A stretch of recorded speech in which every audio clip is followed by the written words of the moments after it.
I'm Owen Bigland. This is the Inside Edge video blog. Okay, viewer mailbag here. Let's go through a bunch of questions that I've had on my channel here.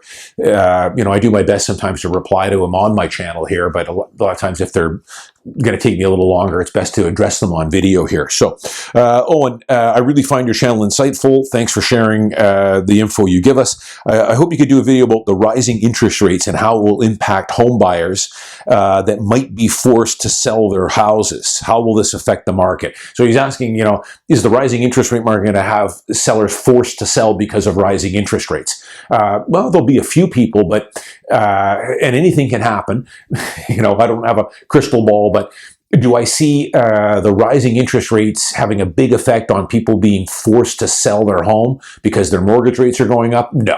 Not at all. It won't happen here. Well, I shouldn't say that. There's a chance, but it's very slim. There'll be a few people, I've talked about it before, people that are involved with secondary, third-tier lenders. They can't go through the major banks, so they've gone through these second, third-tier lenders at interest rates that are not that favorable. They're not getting the 3% or 3.2, or they don't have a very didn't lock in a 3-year fixed at 2.8 a couple of months ago. They're at 5-6%, and of course those are even going higher now.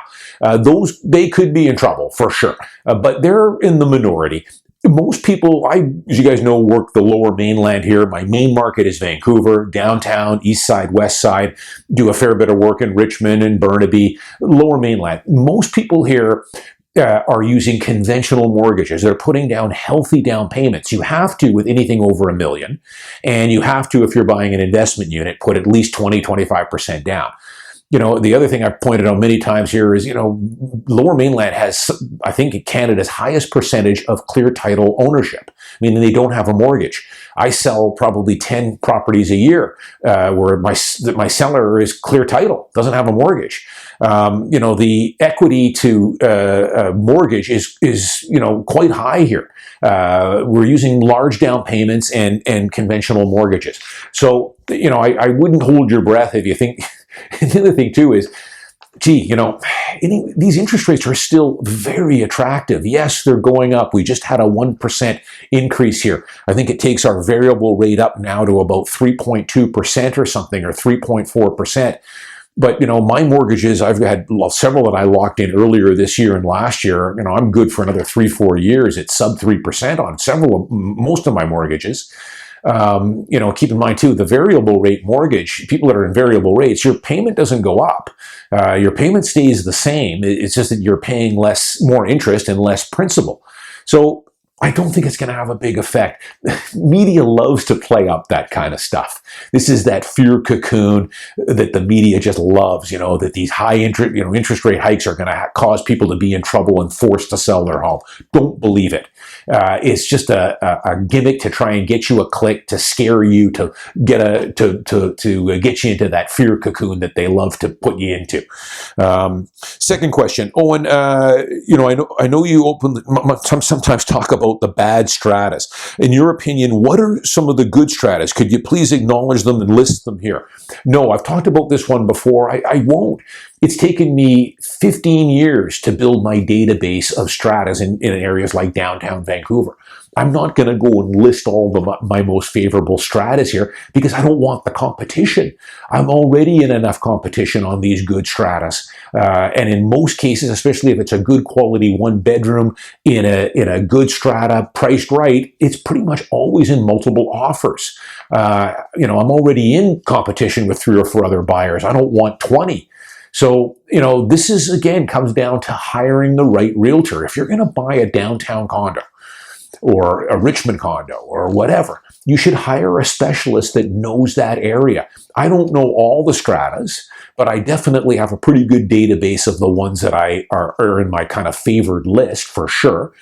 There's always new stratas coming online, and when they do, I generally like to get in there and assess them.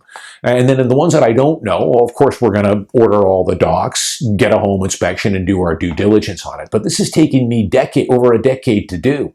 And this is why all realtors are not created equal. If you're buying a downtown condo, you should, hire a specialist that knows downtown stratas, has clients in a lot of those buildings, has read the docs, has the depreciation reports on file.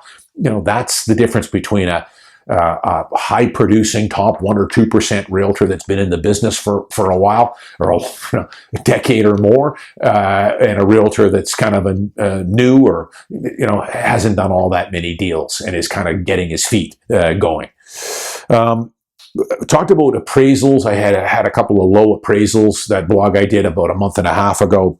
The guy was saying that, he's never been able to get a second appraisal from a bank if it comes in light. Well, first thing I should say is that 99% of the appraisals that I get are fine. It's just the odd one that is strange, where the appraiser, I don't think, has done his due diligence and has just not put in the work. And again, I had a couple of those not too long ago. A lot of it, too, as I've said, is I think the banks have a mandate right now, because interest rates are going up, the market has been slowing, they want to get ahead of it. So come in, they're probably telling these appraisers, to come in a little bit more on the conservative side. But the two I talked about were ridiculous. When I'm going in to buy a condo, I'm doing my own CMA with my clients. So I know, where the comparables are at and where this should be priced.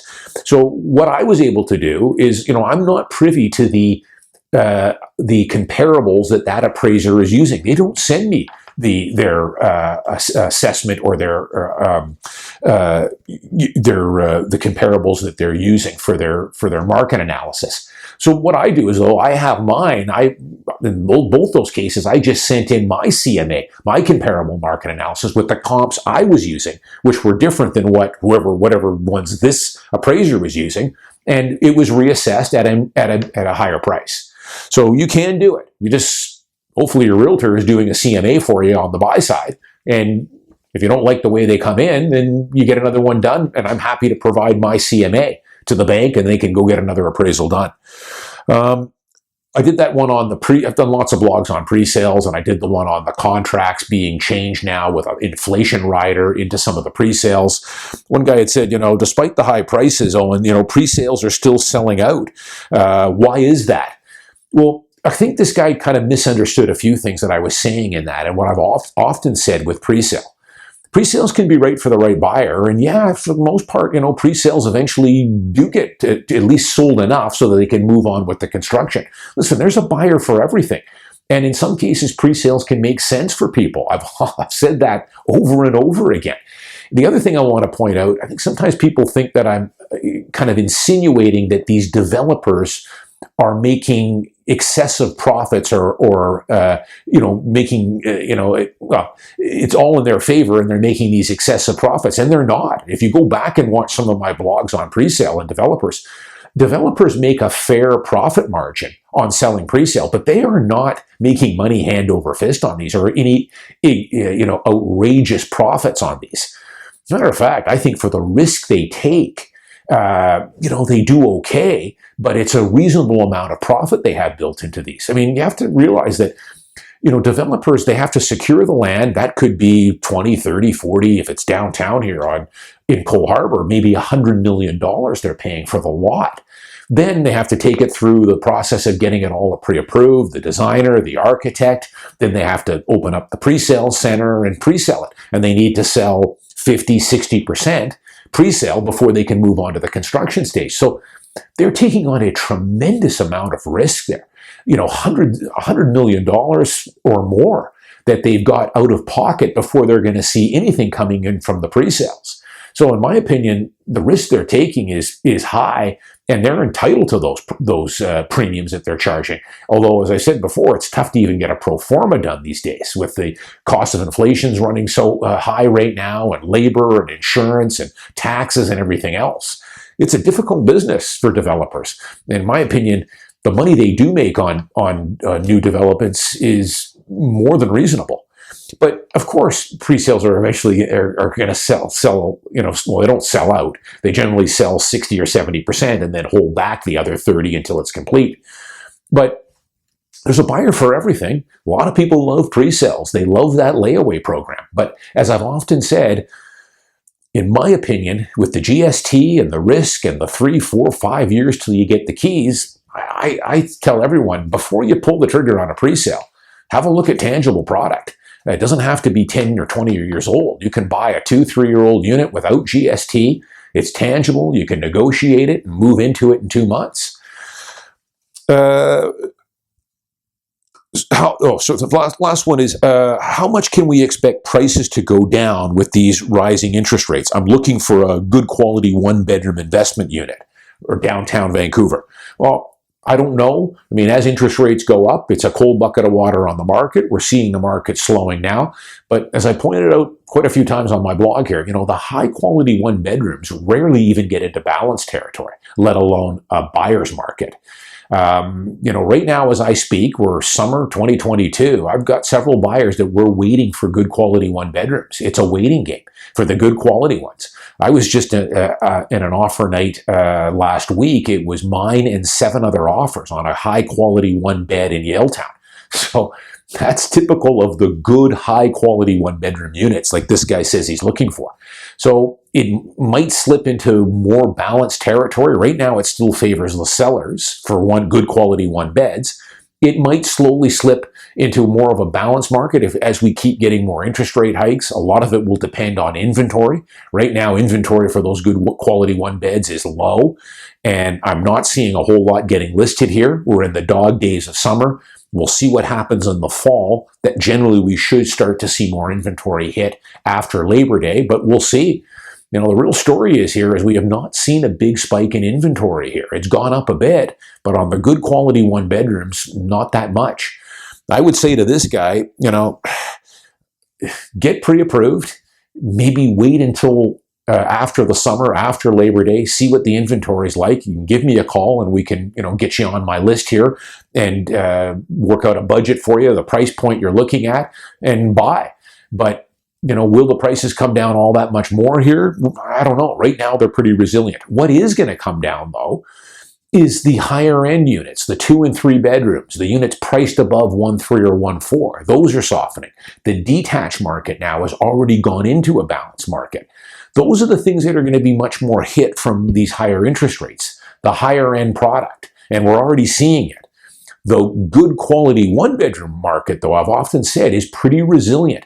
Now, if you want to buy a dog, like I always point out, a crappy strata with a unit hugging up on a bridge, noisy, those ones you can get a decent deal on, and those ones the prices are softening on. But I would argue, do you want to buy something like that? Or do you want to buy a quality unit that's going to be easy to rent, get a high rent for it, keep good tenants, and get good appreciation on? That's generally the camp and the investors I'm working with. And those units are fairly rare, low inventory, prices are holding up pretty well. Where it goes later this fall, I'll keep you posted. Maybe we see a big glut of inventory hit. Maybe we get another 1.5% interest rate hikes, 2 more hikes here between now and October. Maybe those prices start to soften a bit more. We'll see, and I'll keep you guys posted. I'm Owen Bigland. As always, thanks for watching. I'll see you next week.